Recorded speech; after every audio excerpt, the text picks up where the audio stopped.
Hejsa, mit navn er Tormo Tegner, og jeg er med i et børnesoundclash. Men rigtig mange spørger mig, hvad er et børnesoundclash? Jo, det vil jeg gerne forklare jer. Et børnesoundclash, det er ligesom sådan en meget festlig konkurrence.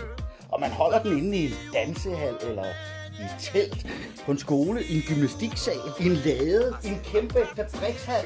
Eller hvor der er plads til, at man kan holde en god fest. Se nu her, til en god fest, der skal du have nogle mennesker, altså publikummer. Det kan være børn, og det kan være voksne, og man må også godt have hunde med, tror jeg nok. Og så skal man så lave soundclashet, som er en slags fodboldkamp med 2 hold og en dommer. Og de 2 hold skal spille musik, og det gælder om at spille den bedste musik. Og til det børnesoundclash, hvor jeg er med, der er jeg på det hold, der hedder højt og lavtaler sound.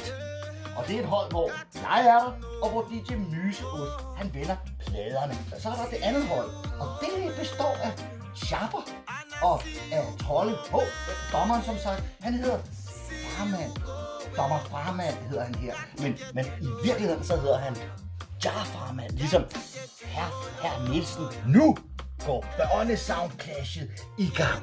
Det ene hold spiller fed reggae-musik, så alle hopper og danser og råber juhu! Og det andet hold spiller måske noget, der ikke er så godt, og derfor så kan publikum finde på at lægge sig ned og sove, og andre råber og sådan bliver de ved med at spille holdene.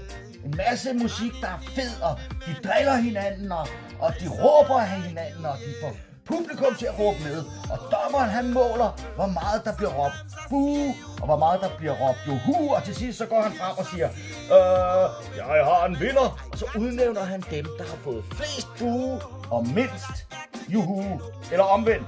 Og på den måde får man afgjort, hvem der har vundet børnesoundclashet. Og det er en festlig aften. Du skulle selv prøve at komme og se, nemlig den 11. maj til Flammeklubbens børnesoundclash til Dop i Lunden på Forbrændingen. Jeg håber vi ses. Farvel.